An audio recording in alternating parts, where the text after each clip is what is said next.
The morning sun glinted off the dew-kissed fields, but there was a chill in the air, a premonition of the frost to come.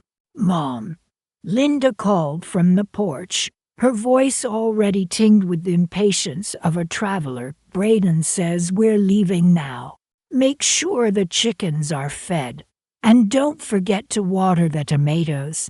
I nodded, wiping my hands on my apron, a familiar ache settling in my lower back. "Of course, dear," I replied, my voice steadier than I felt.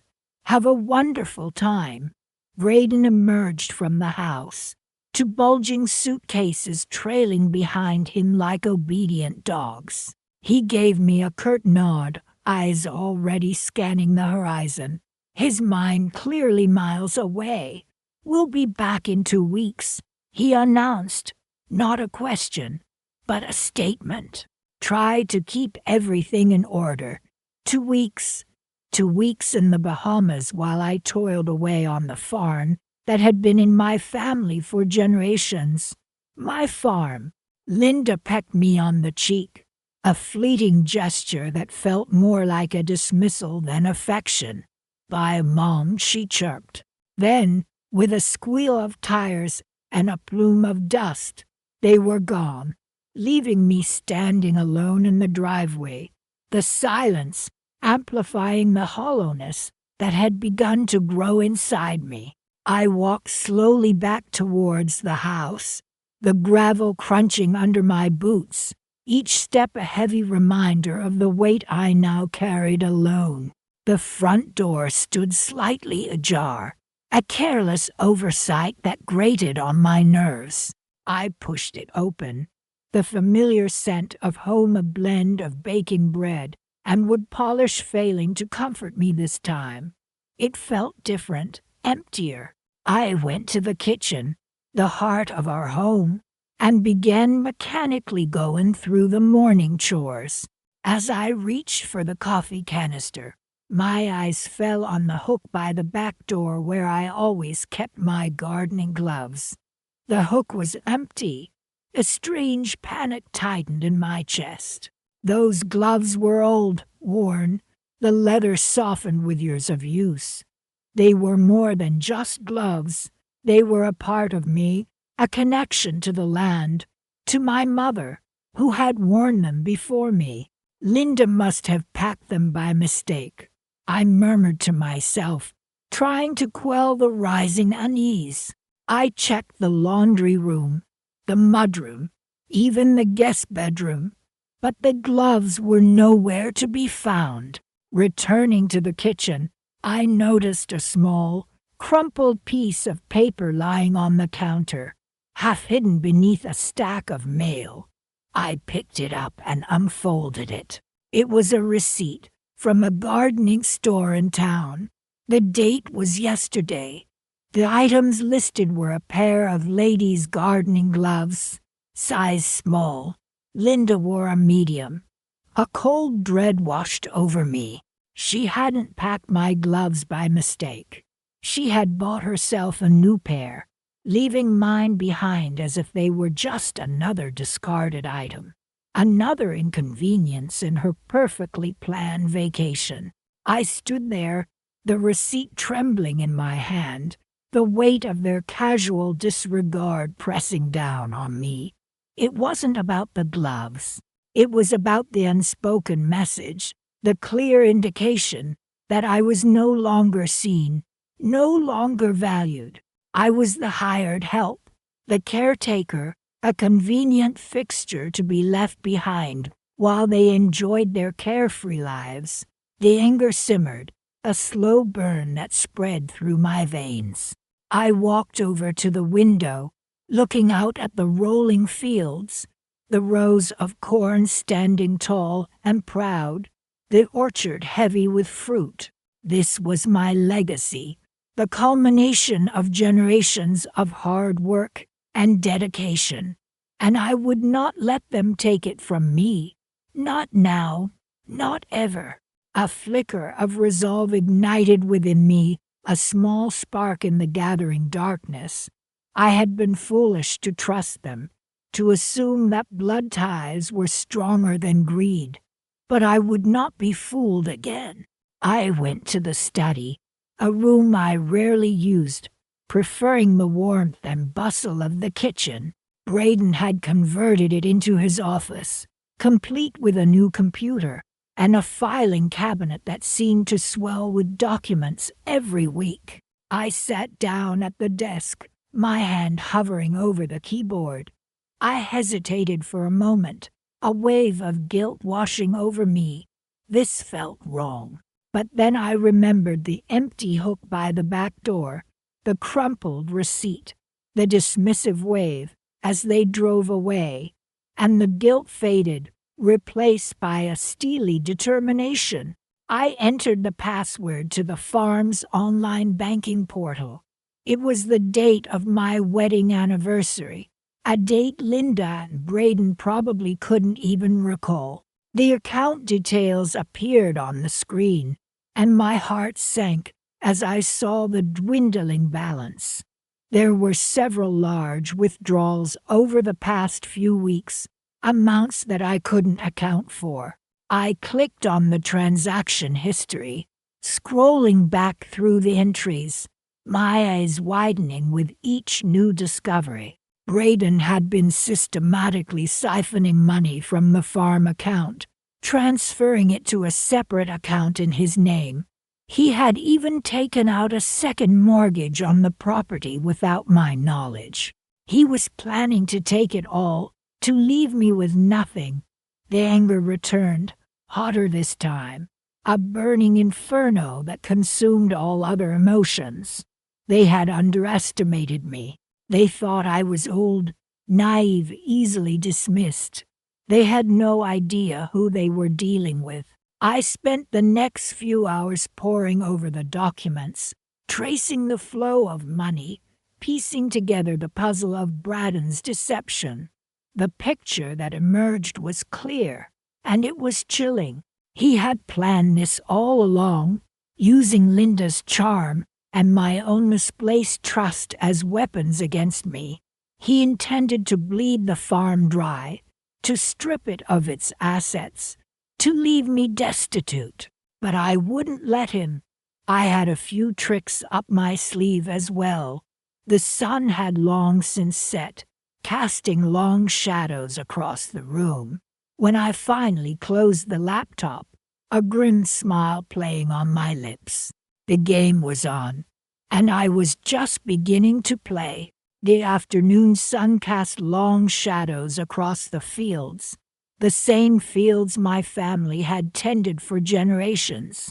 Earlier, Linda had called me out of touch a little jab, but it stung, especially after the way she and Braden had left for their vacation.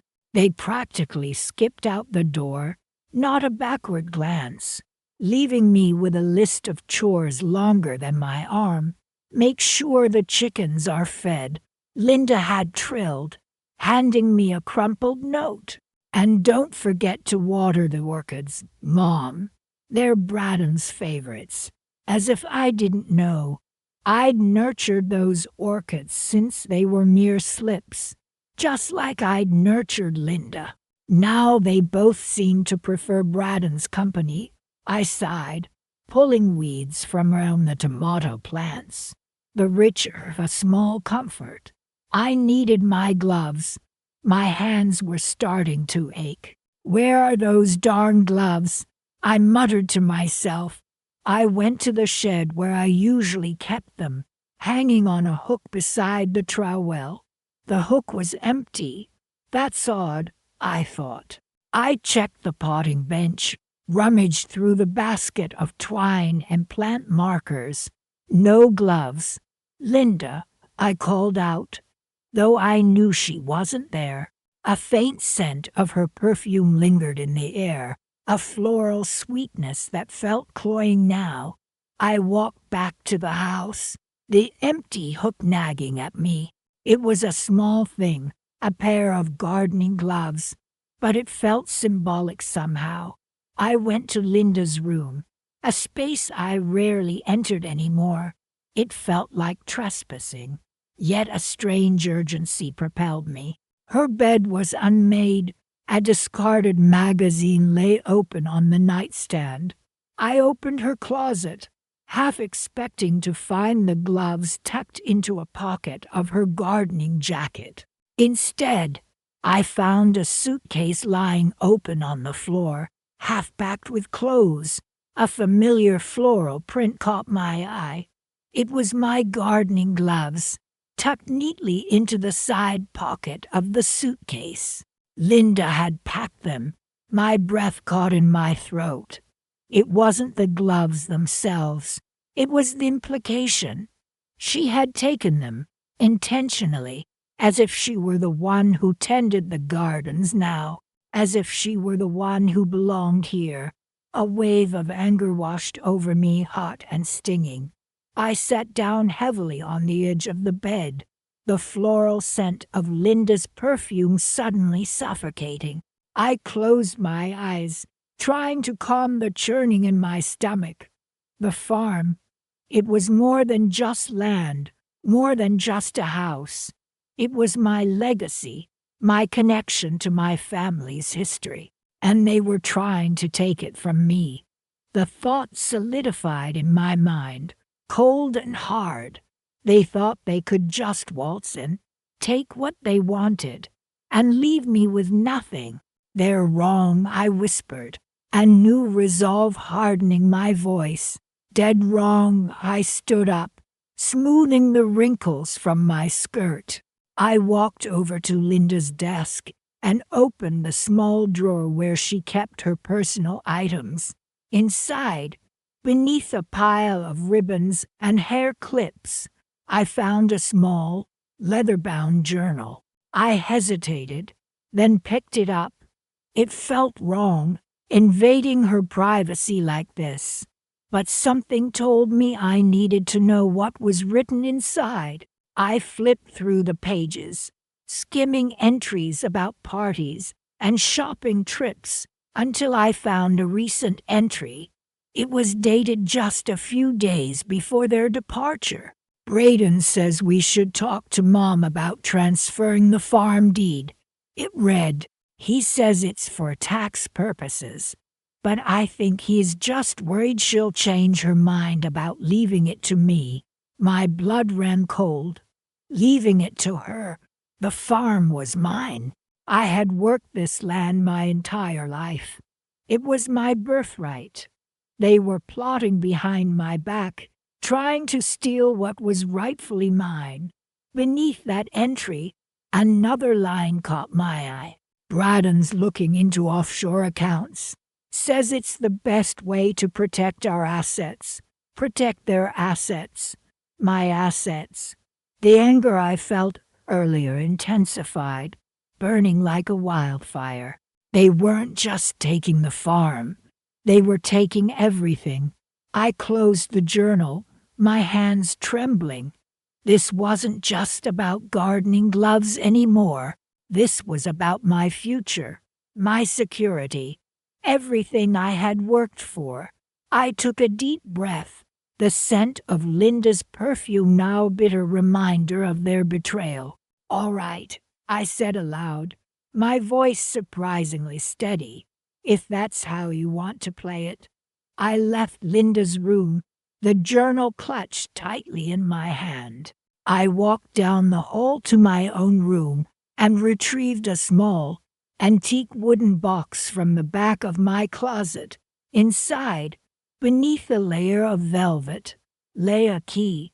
Not just any key. This was the key to the safe deposit box where I kept all the important documents related to the farm, the deed, the financial records, everything.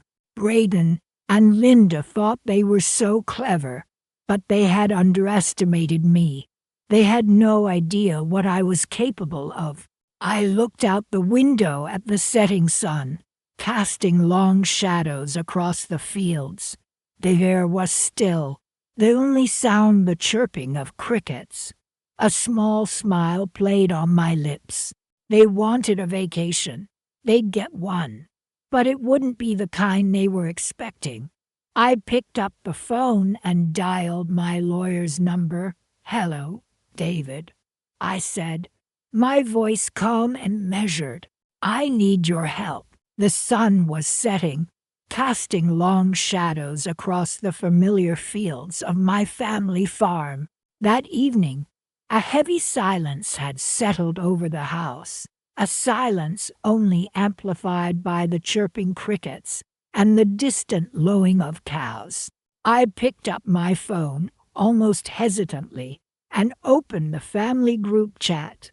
Linda and Braden had been posting regularly, photos of pristine beaches, crystal clear waters, and exotic cocktails. Not a single message directed at me, not even a casual "how's everything." It stung, a small, sharp jab to the heart, but a jab nonetheless. I sighed, placing the phone back on the kitchen counter, the cool granite a stark contrast to the simmering resentment within me. I wandered through the house, a place that had been my sanctuary for decades, now echoing with an unsettling emptiness. It felt different, not just quieter, but somehow less mine. The air was still thick with the scent of Linda's favorite lavender hand soap, a small comfort, yet another reminder of her absence. "She'll be back soon enough," I muttered to myself, the words hollow even to my own ears. I decided to check on the greenhouse, my own personal escape within this larger haven. The humid air, thick with the scent of damp earth and growing things, usually soothed me. Tonight, however, even this sanctuary felt tainted. My gaze fell upon my gardening gloves, usually nestled on the potting bench, ready for my next foray into the soil. They were gone. "That's odd," I murmured, a frown creasing my brow. I rummaged through the drawers, beneath stacks of seed packets and amidst tangled coils of twine, but they were nowhere to be found. A sudden, chilling realization washed over me. Linda had taken them. My gloves, the worn leather ones molded to my hands over years of tending to this land, the land that had been in my family for generations. "She wouldn't," I whispered, refusing to believe it. But deep down, I knew.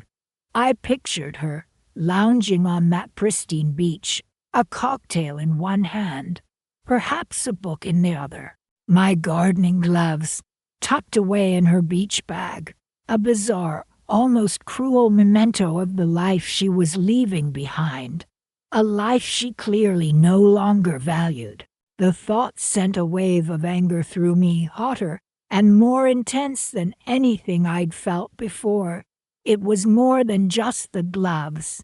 It was the casual disregard, the unspoken message that my place, my role, was no longer significant. "She thinks she can just walk away," I said aloud, my voice trembling slightly. "She thinks she can just take what she wants and leave me with nothing." I sank onto the potting bench, the weight of it all pressing down on me. The silence of the greenhouse, usually a balm, now felt suffocating. The scent of the earth, once comforting, now seemed to mock me, a reminder of the roots I had nurtured, the life I had built, only to have it seemingly dismissed, discarded like an old, worn-out tool. I sat there for a long time, the last rays of sunlight filtering through the glass panes, painting stripes across the floor. As the darkness deepened, a strange calmness settled over me. The anger hadn't dissipated, but it had transformed into something else, something colder, harder. "Resolve. They think they've won," I whispered, my voice barely audible above the chirping of the crickets outside. "They think they can just erase me, push me aside. They have no idea." I stood up, brushing the dirt from my hands. The gloves were gone, yes, but my hands were still strong. They had built this life, this farm, and they could just as easily dismantle the plans that threatened to tear it apart. I walked back into the house, the silence no longer oppressive, but expectant, waiting. I went to the study, the room where my late husband had spent countless hours poring over the farm's accounts, meticulously planning for the future. A future he had envisioned for us, for our family. A future that now seemed to be slipping away. I sat at his desk, the worn leather creaking beneath me, a familiar comfort in this unfamiliar landscape. The computer hummed softly, a beacon in the dim light. I opened it, my fingers hovering over the keyboard. There was something I needed to check, something I had been putting off, a nagging feeling that something wasn't right.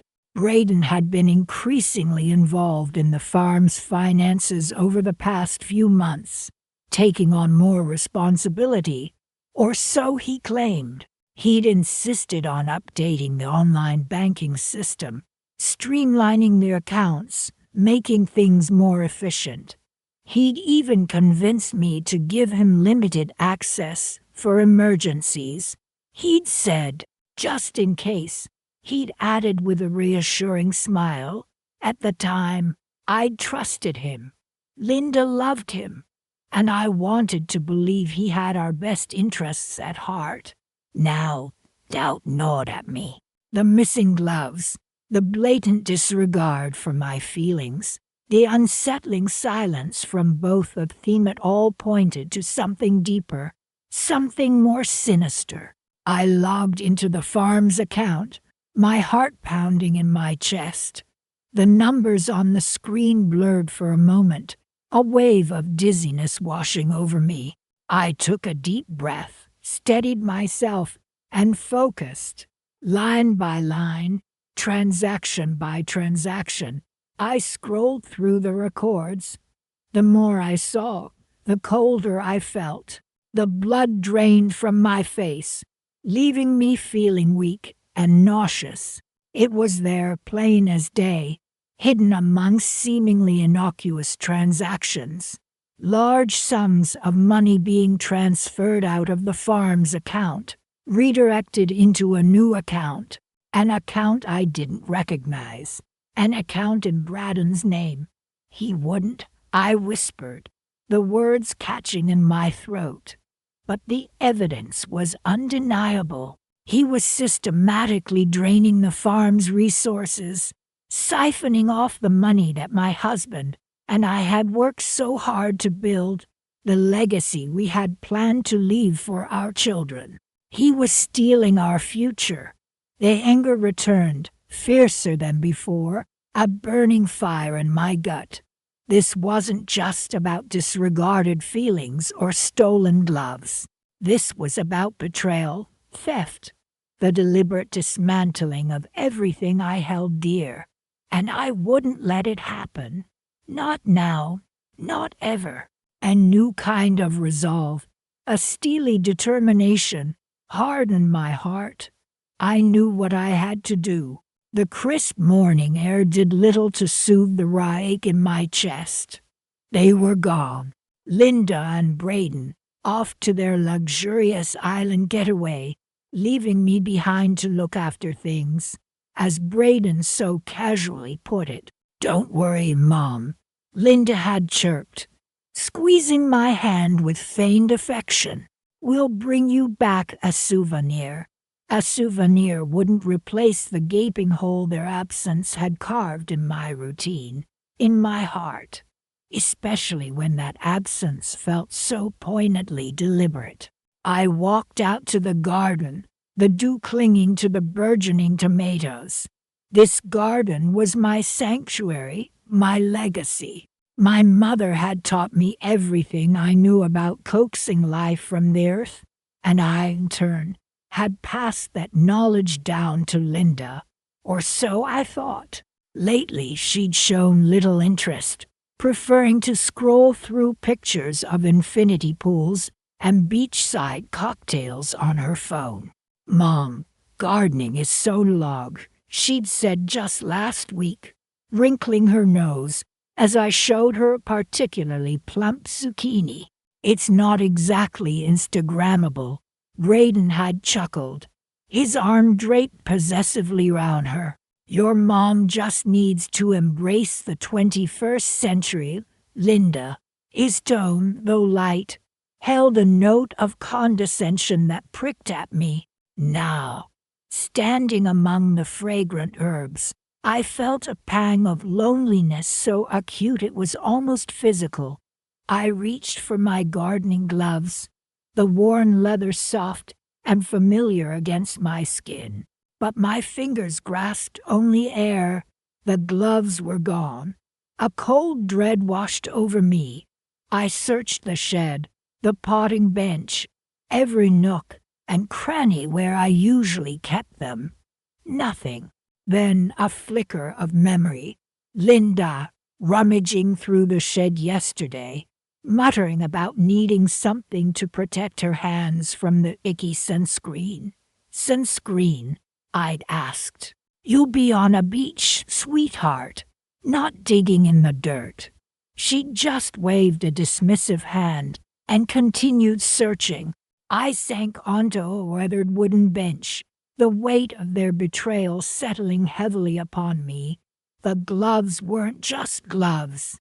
They were a symbol of connection, of shared passion, of a legacy passed down through generations. And Linda had taken them, casually, thoughtlessly, as if they were nothing more than a disposable convenience. As if I were nothing more than a disposable convenience. The realization hit me with the force of a physical blow. They hadn't just left me behind. They'd actively sought to erase me. The casual dismissals, the condescending remarks, the feigned affection, it was all a carefully constructed facade. They saw me as an obstacle, a relic of the past, standing in the way of their bright, shiny future. A future that, I suspected, included this farm. My farm. The farm my family had poured their heart and soul into for generations. A surge of anger, hot and fierce, coursed through me. They thought they could just waltz away, leaving me in the dust. They thought they could just take what was mine, what I had worked so hard for. They were wrong, dead wrong. I stood up, my resolve hardening with each step I took back towards the house that was still mine, the farm that was still mine, the legacy that was still mine. They wanted to play games, fine. Let the games begin. I went straight to my study, the cool, quiet room a stark contrast to the turmoil brewing inside me. I opened the antique desk that had belonged to my father, its smooth surface worn smooth by years of use.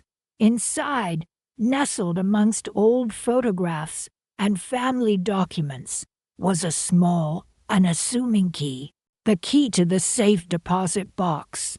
The safe deposit box that held everything, the deeds to the farm, the financial records, the proof of my ownership, everything they thought they could so easily wrest from my grasp.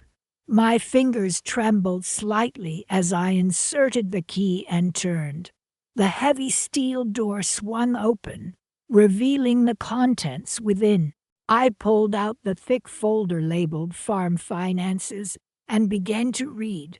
The numbers swam before my eyes, a dizzying array of figures and accounts. But as I delved deeper, a chilling pattern began to emerge.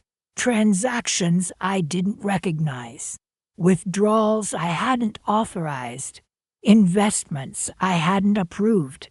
It was all there, in black and white. Braden's handiwork. He'd been systematically siphoning off funds, diverting them into accounts I couldn't access, He was preparing for the takeover, laying the groundwork for his grand plan. He thought he was being clever, discreet. He thought I wouldn't notice. He underestimated me. A slow smile spread across my face. He'd given me all the ammunition I needed. And now, it was my turn to play. I had a few calls to make, a few arrangements to put in place. Linda and Braden wanted a vacation. They would get one. A vacation from their illusions. A vacation from their expectations. A vacation from their comfortable, entitled lives. The game was on, and I was just getting started. The taste of the coming dawn. The scent of the roses just beginning to bloom outside my window. It was all tinged with anticipation. This farm, this life, this legacy, it was mine, and I would fight for it. The sun felt heavy on my back, the kind of warmth that usually soothed me. But today, it felt like a weight, pressing down on me like the unspoken words hanging in the air ever since Linda and Braden left. They hadn't even said goodbye properly, just a hurried see you later from the car window as they sped off towards the airport. See you later, like I was some hired hand left to tend the farm while they gallivanted off on their luxury vacation. I knelt by the rose bushes, my husband's favorites, and began pruning the dead leaves. He'd taught me everything I knew about tending this land, nurturing it just as he nurtured our family. These beauties need a good trim, he'd say, his hands, calloused but gentle, guiding mine over the thorns. Just like life, sometimes you have to snip away the dead weight to let the good things flourish. I could almost hear his voice now, a low rumble in the summer air, but the peace was fleeting. A prickle of unease ran through me. Where were my gardening gloves? I always kept them in the pocket of my apron. I patted the pockets, then searched the shed, a growing sense of disquiet settling in my stomach. Finally, I spotted a flash of familiar floral print inside Linda's abandoned suitcase. There they were, my gloves, nestled amongst her designer clothes. My gloves, the ones I'd worn every day since Thomas passed, the ones that still held the faint scent of his aftershave. Linda must have packed them by mistake. A bitter laugh escaped my lips. Mistake. Or was it just another casual disregard, another sign that I was slowly being erased from this place, from their lives? I sank onto the old wooden bench, the rough wood digging into my skin, a physical echo of the emotional ache in my chest. This farm, this land, it was more than just dirt and crops. It was my history, my legacy. My husband had poured his heart and soul into this place, and after he was gone, it became my refuge, my connection to him. Now, they were trying to take that away too. The thought felt like a physical blow. Braden's constant suggestions about modernizing the farm, his talk of expanding and investing, it all suddenly clicked into place. He wasn't trying to help. He was trying to take over.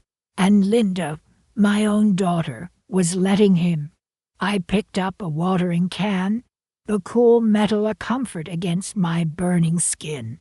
I walked along the rows of tomatoes, their green leaves heavy with fruit. My husband had always loved the tomatoes, the way they burst with flavor, the way they symbolized the abundance of the land. This land provides for us, he'd say. We have to respect it, protect it. And now, it was my turn to protect it. From them, I thought about Linda's careless disregard for the farm. For me, her focus was always on the next vacation, the next designer handbag, the next shiny thing that Braden dangled in front of her. She'd never understood the quiet satisfaction of nurturing something, of seeing it grow and thrive. She'd never understood the deep connection to the land that ran through my veins, through my husband's veins, through generations of our family. I finished watering the tomatoes, the rhythmic splash of water a soothing counterpoint to the turmoil in my heart. The sun was beginning to set, painting the sky in hues of orange and purple. As I walked back towards the house, I saw the glint of metal in the dirt, half buried near the rose bushes. It was my husband's old trowel, the one he'd used to plant those very roses. I picked it up, the worn handle fitting perfectly in my hand. It felt solid, grounding. A sense of calm washed over me, replacing the anger and hurt with a quiet resolve. I knew what I had to do. I walked into the house, the cool air welcome change from the oppressive heat outside. The house felt empty without Linda's chatter, without Braden's constant presence. But the silence was a balm to my frayed nerves. I went to my desk, opened my laptop, and logged into the farm's online banking account. My fingers hovered over the keyboard. This land was mine, and I wasn't going to let them take it. Not without a fight. The passwords, thankfully, hadn't been changed. I could see the balances, the transactions. And then I saw it, a large transfer, scheduled for the day after tomorrow, from the farm's operating account to Braden's personal account, enough to cover a down payment and a new property. My heart pounded in my chest, a mixture of anger and a strange sense of satisfaction. They'd been so sure, so confident that they could pull this off without me even noticing. They'd underestimated me. I looked out the window at the setting sun, the last rays of light illuminating the fields, the orchard, the rows of crops stretching out before me. This was mine, and I would protect it. I had a few phone calls to make. I closed the laptop, a small smile playing on my lips. The air felt lighter now, the weight on my chest lifted. The game, as they say, was afoot, and for the first time in a long time, I felt a flicker of anticipation, a sense of control returning. The vacation they were so eagerly anticipating, well, let's just say I had a surprise in store for them. That afternoon, the sun cast long shadows across the fields, but the warmth couldn't reach the chill in my heart. I sat at the old oak desk in the farm office, a place I'd shared with my late husband for so many years. Sifting through the paperwork, I'd expected the usual farm bills, seed catalogs, and maybe a stray recipe Linda had scribbled down. Instead, I found a crisp, new insurance policy. "This can't be right," I muttered, pulling my reading glasses closer. The policy listed Linda and Braden as beneficiaries, covering everything from the farmhouse to the tractor. My name was conspicuously absent. "Linda," I called out, my voice sharper than I intended. No answer. I tried again, louder this time. "Linda, could you come here for a moment?" Still nothing. Where could they be? They knew I needed help with the accounts today. A knot of unease tightened in my stomach. This wasn't like Linda, to just disappear without a word, especially when we had work to do. I walked out onto the porch, scanning the yard. Braden's truck was gone. Now, I was truly perplexed. They hadn't mentioned going anywhere. A flash of memory, Braden mentioning something about needing to run into town earlier. Had they gone without me? The thought pricked at me. A sudden impulse made me check the spare bedroom. Their suitcases were gone, gone. The word echoed in the empty room. They'd left, without a word, without even a goodbye. Back in the office, I sank into the chair, the insurance policy feeling like a lead weight in my hands. This wasn't just oversight. This was deliberate. They'd intentionally excluded me. I ran a hand through my hair, the familiar scent of lavender and rosemary from my garden gloves usually a comfort. But my gloves, weren't they in the pocket of my gardening apron? I went to the mudroom, checked the hook where I always hung it. Empty. The apron, too, was gone. My heart pounded. Those gloves weren't just gloves. They were a gift from my husband, worn soft and supple with years of tending our land. Linda knew what they meant to me. Taking them, leaving without a word, excluding me from the insurance, it all pointed to something I didn't want to believe. But the evidence was mounting. I pulled open the bottom drawer of the desk, where we kept the farm's financial records. I needed to see the bank statements, the loan documents, anything that could give me a clearer picture. My hands trembled as I flipped through the files. There, tucked between a fertilizer receipt and a vet bill, was another document, a loan application, in Braden's name, for a significant sum, secured against the farm itself. The pieces clicked into place, sharp and painful. The insurance policy, the missing gloves, the secret loan. They weren't just going on a trip. Braden was planning to take over the farm. He was trying to push me out, my own daughter, complicit in his scheme. The realization hit me with the force of a physical blow.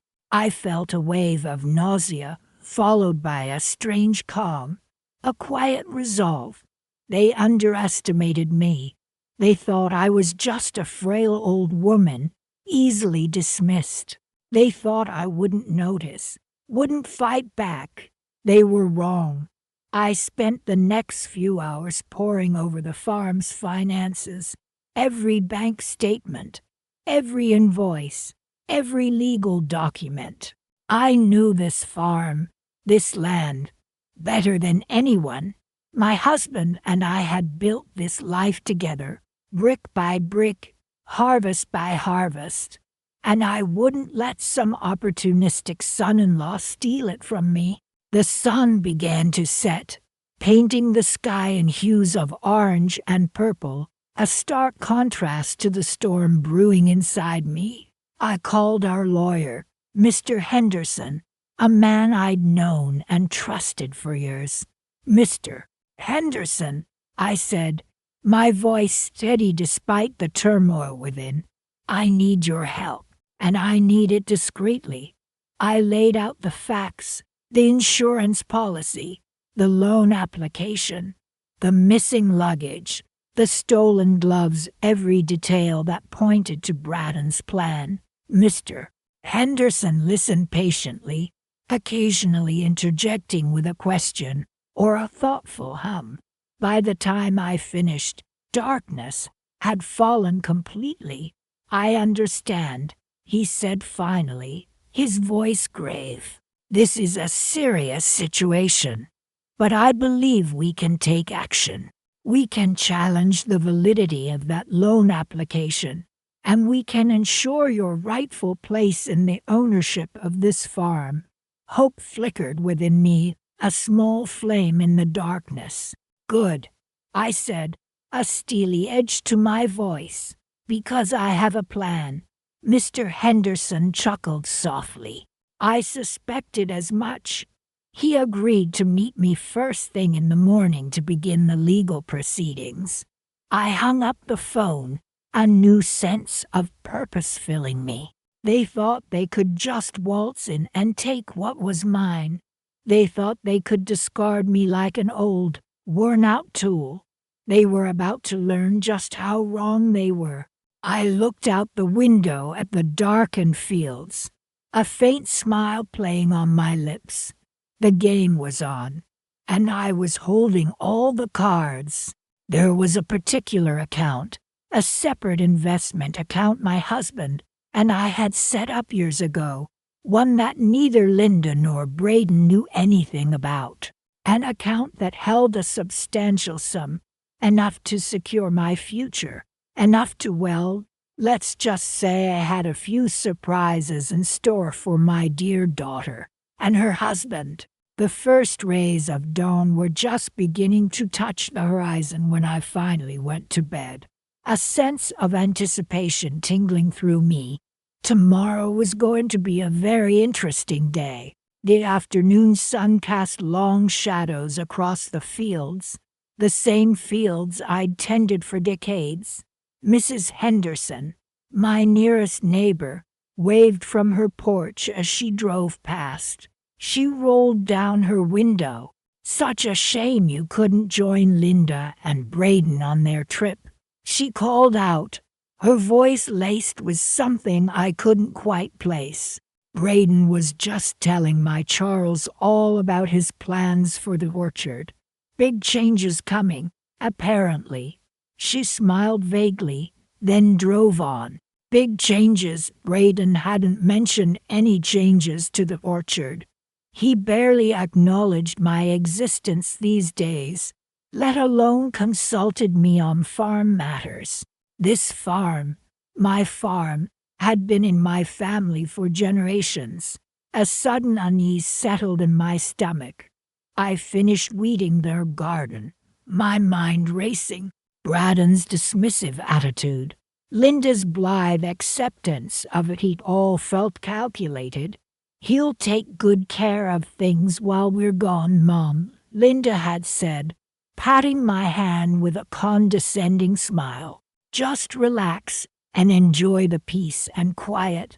Peace and quiet, as if I was some doddering old woman who couldn't manage my own land.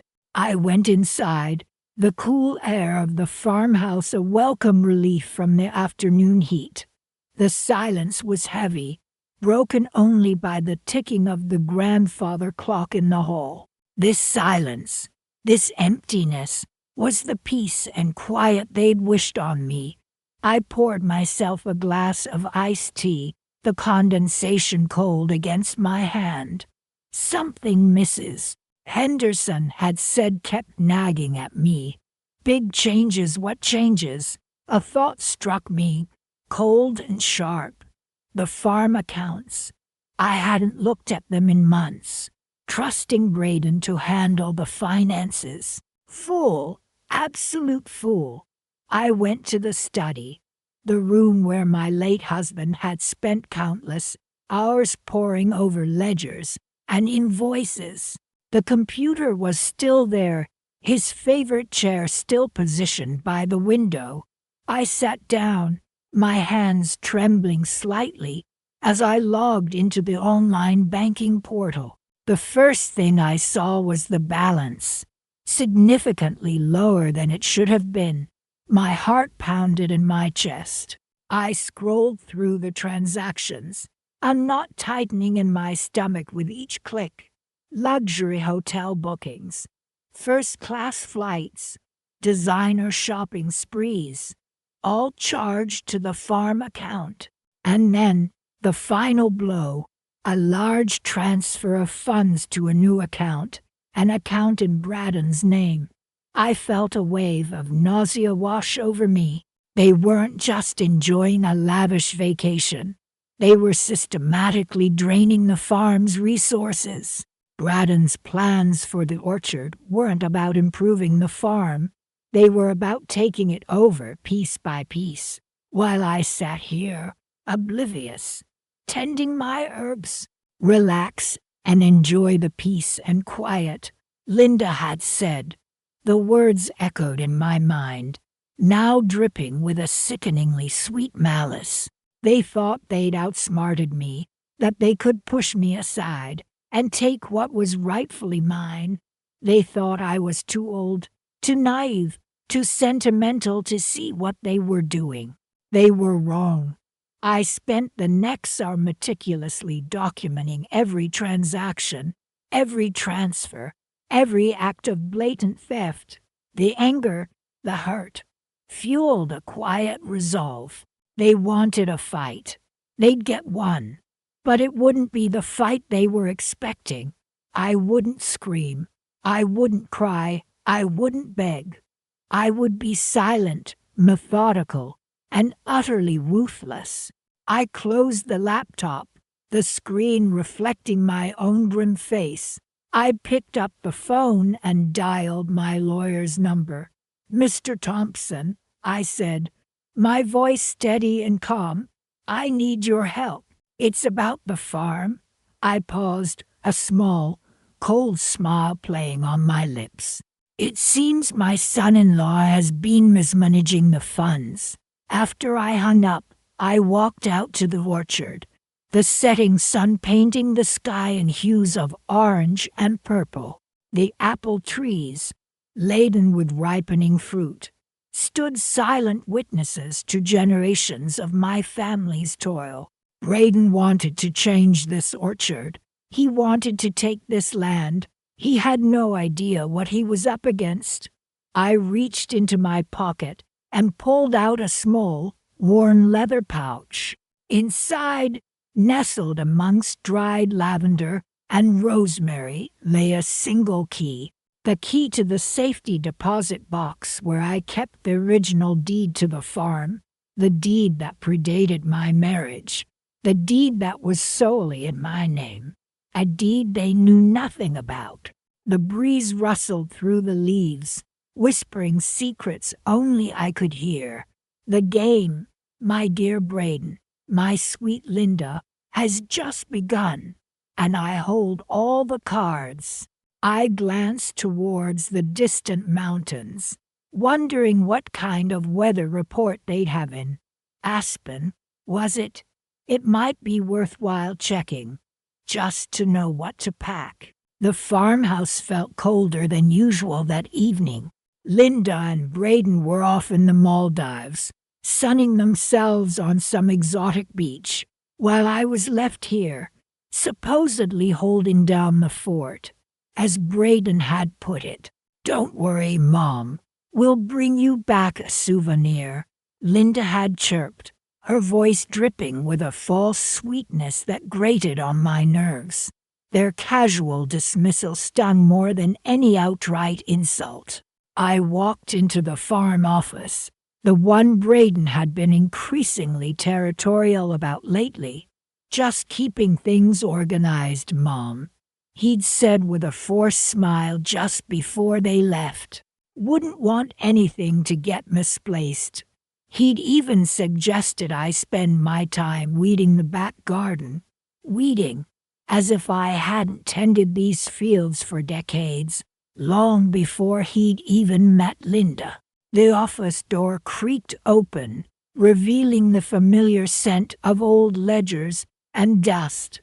I sat down at the heavy oak desk, the same one my father had used, and turned on the computer. Braden had insisted on upgrading everything, claiming the old systems were outdated.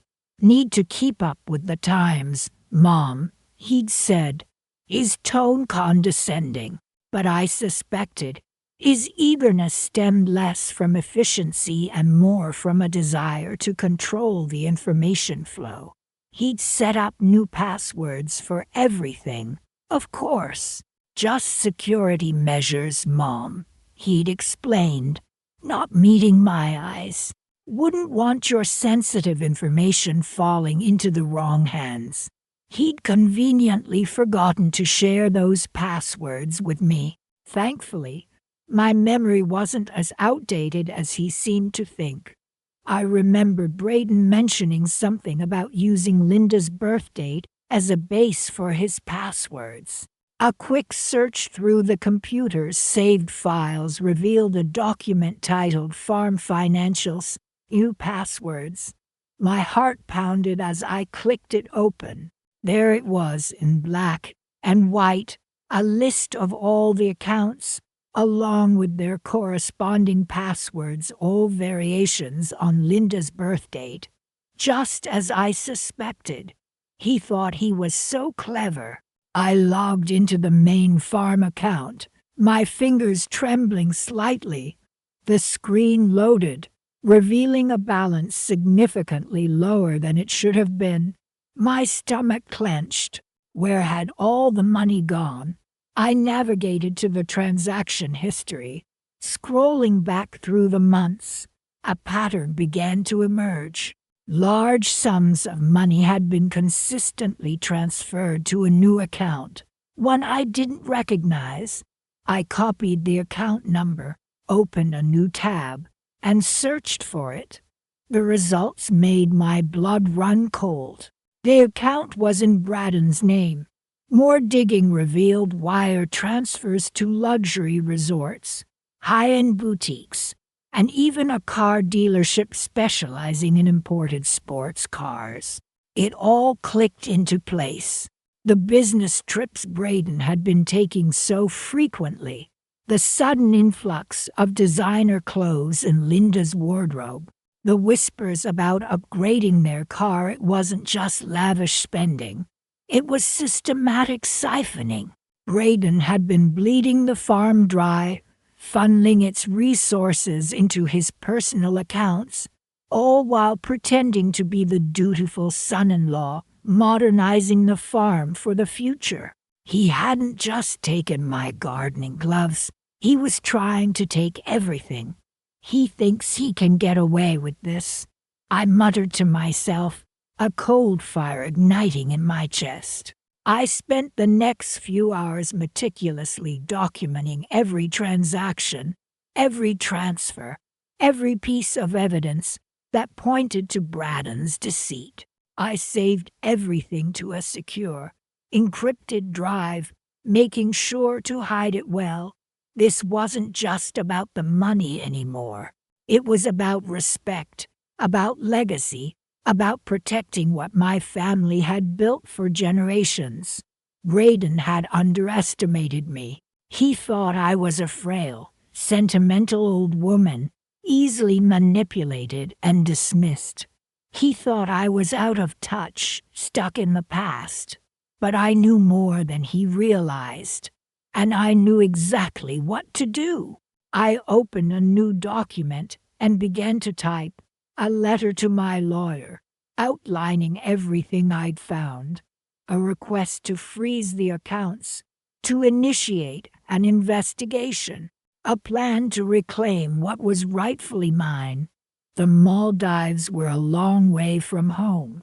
By the time Linda and Braden returned, their little paradise would be a distant memory. They'd find themselves stranded, cut off, their luxurious vacation abruptly terminated. And then they'd have to face me. Let's see how they like weeding, I whispered, a grim smile playing on my lips. The cold night air felt a little less biting now. The fire in the hearth had died down, but a different kind of fire was burning within me, a slow, steady burn that promised to illuminate the truth. And the truth, as they say, will set you free. But for Braden and Linda, it was about to set them adrift. I had a few more calls to make before dawn. The farmhouse felt eerily silent, the kind of quiet that hums with secrets. I sat at the old oak desk in the study, the very desk where my father had taught me to balance the farm's books. The soft glow of the laptop screen illuminated the familiar room, but the figures I saw on the screen were anything but familiar. Braden's name, linked to account after account, flashed before me, a digital testament to his presumption. He really thought he could just take over. I murmured to the empty room, a flicker of disbelief still clinging to me. With a deep breath, I began the methodical process of removing his access, one click at a time, severing his connection to the farm's lifeblood. Each click felt like a small victory, a reclaiming of what was rightfully mine and my family's. Before he married into it, the farm had been in my family for generations, a legacy passed down through sweat and toil, not through marriage certificates and sly maneuvering. This land remembers my hands, I whispered, tracing the outline of a weathered photograph of my father on the desk. It knows who its true keeper is. I navigated to the account holding the funds for Linda and Braddon's lavish European vacation. I'd overheard them planning it for months, their voices dripping with excitement over five-star hotels and Michelin-starred restaurants. "Mom, you wouldn't understand," Linda had said dismissively when I'd asked about their itinerary. "It's not really your kind of thing." That sting, that casual dismissal of my presence, still resonated within me. Now, looking at the substantial sum they'd allocated for their trip, a different kind of excitement began to stir within me. "Perhaps I'll re-landscape the rose garden," I mused, a small smile playing on my lips. "Those new David Austin varieties are simply divine." With a few more keystrokes, I transferred the vacation funds to a separate account, one Braden couldn't touch. "Enjoy the trip, you two," I said softly to the empty room, the silence now a comforting blanket. The clock chimed midnight, marking a new day. It felt like a new beginning, a clean slate. I closed the laptop, the soft click echoing in the stillness. The weight that had been pressing on my chest for weeks seemed to lift, replaced by a sense of quiet resolve. I walked over to the window, looking out at the moonlit fields, the silver glow bathing the land in an ethereal light. "This is my peace," I said to myself, breathing in the crisp night air. "This is where I belong."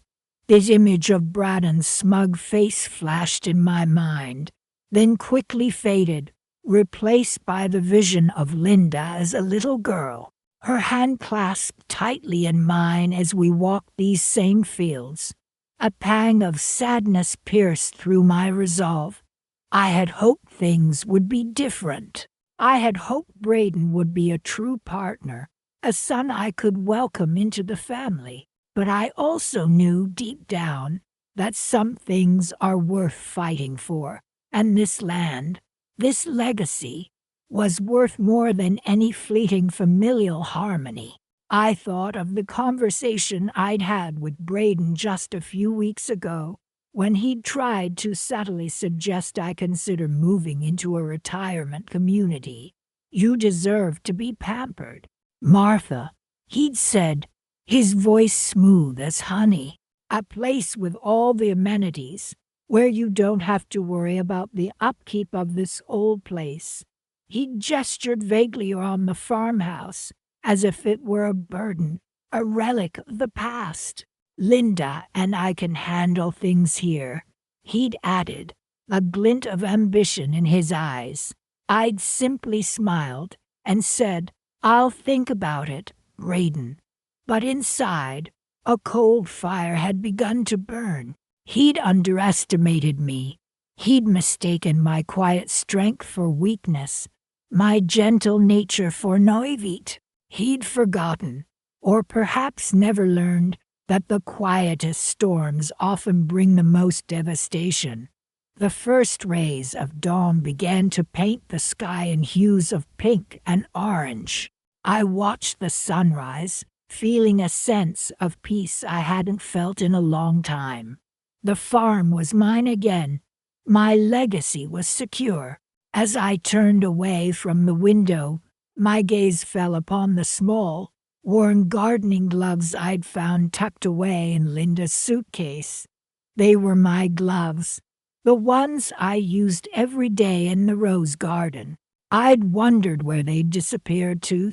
Seeing them packed away, ready to be taken away from this place, had been the final straw.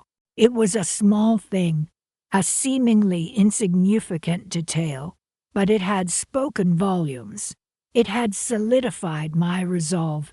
Now, holding the gloves in my hands, I felt a strange mix of sadness and satisfaction. "They'll be back," I murmured, stroking the soft leather. "They'll be back when they realize just how far from home they truly are."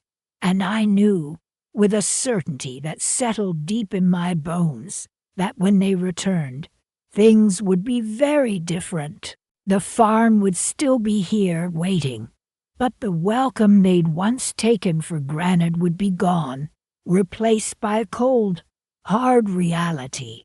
The reality that they'd underestimated the quiet strength of the woman who held the keys to their kingdom.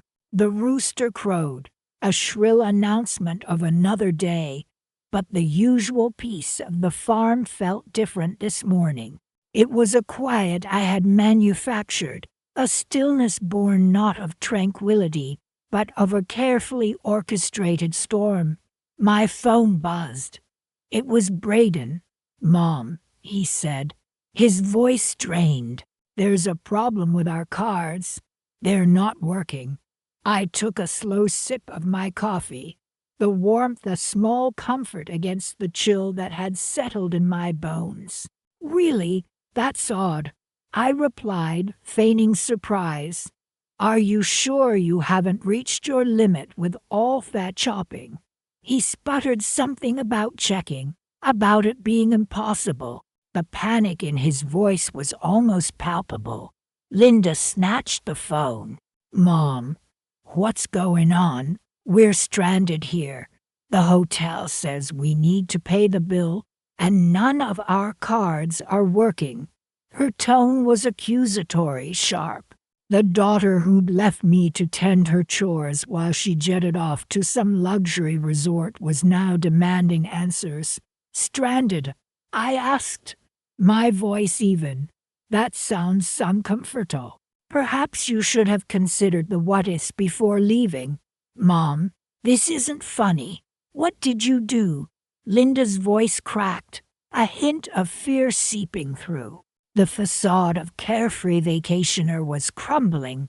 "Me," I said, feigning innocence. "Why would I have anything to do with your credit cards?" I could practically hear her pacing, her frustration radiating through the phone. "You're the only one who has access to the accounts. Braden said you were the joint account holder on everything." I paused, letting the silence hang heavy between us. "Well, Linda," I said slowly, "things change. As of yesterday, I'm no longer a joint account holder. In fact, I've closed all the accounts linked to the farm's finances." Another silence, this one thicker, punctuated only by Braden's frantic murmurs in the background. Finally, Linda spoke, her voice barely above a whisper. "But the farmer money, it's ours too." She sounded like a child whose favorite toy had been taken away. "Linda," I said, my voice hardening, "the farm was never yours. It's my legacy, built on generations of hard work. You and Braden seem to have forgotten that. You treated me like hired help, leaving me behind while you gallivanted off on a lavish vacation, financed by the very farm you so readily dismissed." I could hear Braden yelling in the background now, demanding to speak to me. I ignored him. "Remember those gardening gloves you borrowed?" "Linda," I asked, my voice softening slightly. "The ones your grandmother gave me.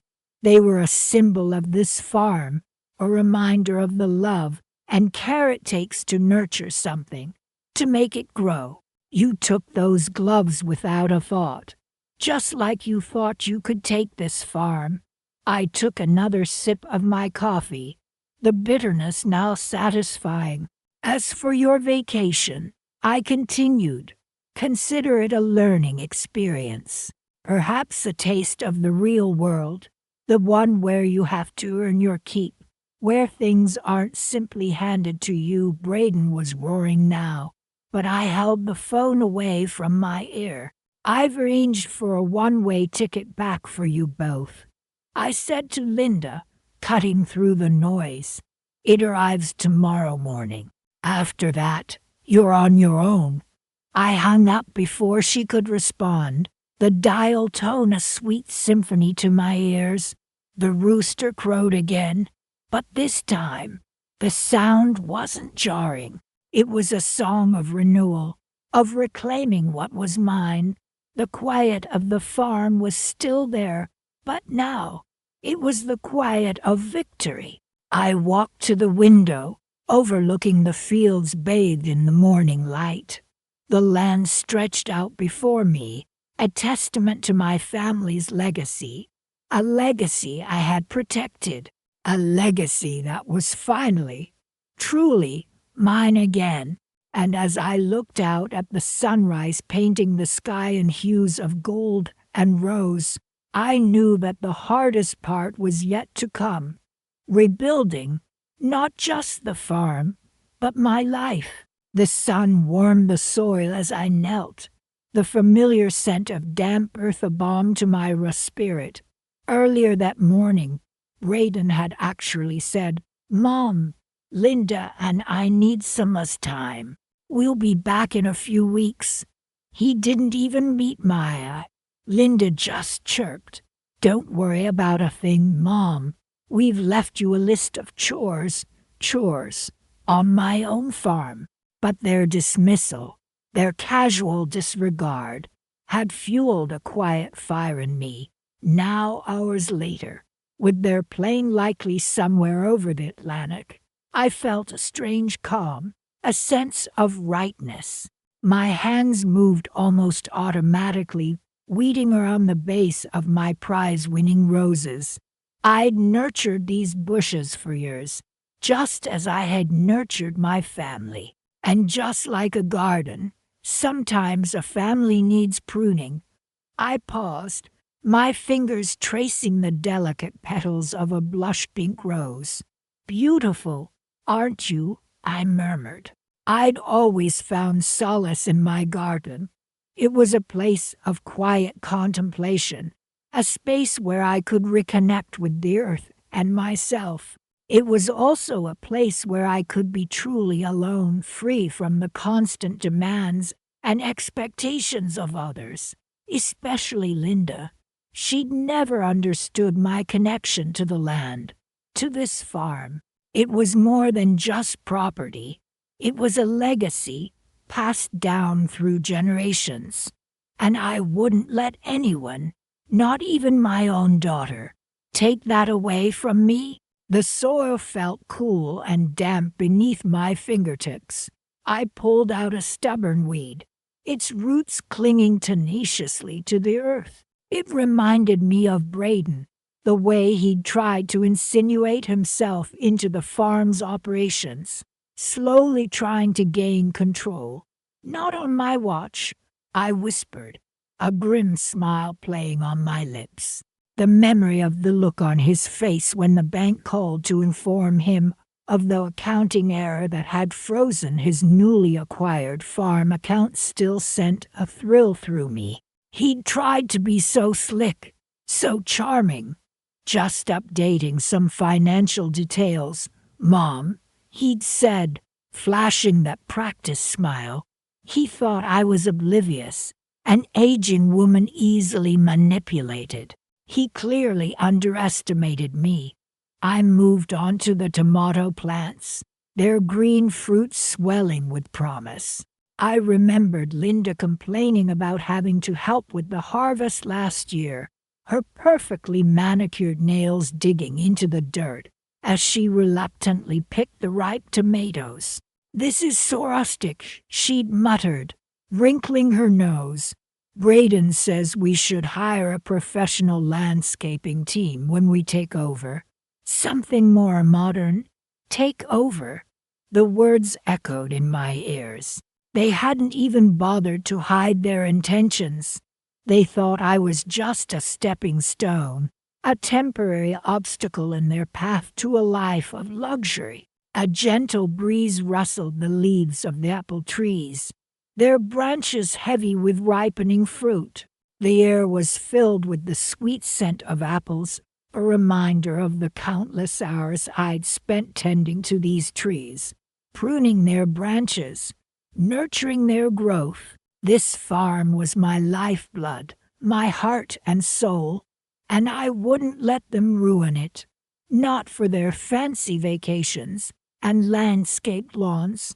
I stood up, stretching my aching back. The sun was beginning to set, casting long shadows across the garden. A sense of peace settled over me, a quiet satisfaction in knowing that I had protected what was mine. I glanced towards the house, its windows glowing warmly in the twilight. It was my home, my haven, and it would remain that way. I wouldn't let their greed and entitlement taint this place, this sanctuary I had created. I walked back towards the house, the scent of freshly turned earth clinging to my clothes. As I reached the back porch, I noticed a small, forgotten item lying on the steps. It was Linda's gardening gloves, the expensive ones she'd bought last year and promptly abandoned after a single use. I picked them up, their soft leather still pristine. A faint smile touched my lips. I walked inside, placing the gloves on the kitchen counter, next to the list of chores they had left for me. Then I picked up my phone and dialed the number of the travel agency Braden had used to book their extravagant trip. "Hello," I said, my voice calm and steady. "I'd like to inquire about a booking for Mr. and Mrs. Braden. It seems there's been a slight misunderstanding regarding payment." The agent on the other end began to explain the details of their all-inclusive package, their luxurious suite, their private excursions. I listened patiently, letting her go on. Then, when she finished, I simply said, "Yes, well, unfortunately there seems to be a problem with their funding. The account has been closed." There was a moment of stunned silence on the other end of the line. Then I heard a sharp intake of breath, followed by a flurry of frantic typing. "Ma'am," the agent stammered, "don't understand. Their payment was processed. Everything was confirmed. Not anymore," I replied, my voice laced with a hint of steel. "I'm afraid their vacation will have to be postponed." I hung up the phone, a sense of profound satisfaction washing over me. The sun had fully set now, casting long shadows across the farm. But inside, I felt a warmth spreading through me, a sense of quiet triumph. The garden was safe, the farm was safe, and I was safe. I turned towards the window, gazing out at the darkening fields. The night was quiet, peaceful, and somewhere, thousands of miles away, Linda and Braden were about to discover that their little paradise had just become a lot less idyllic.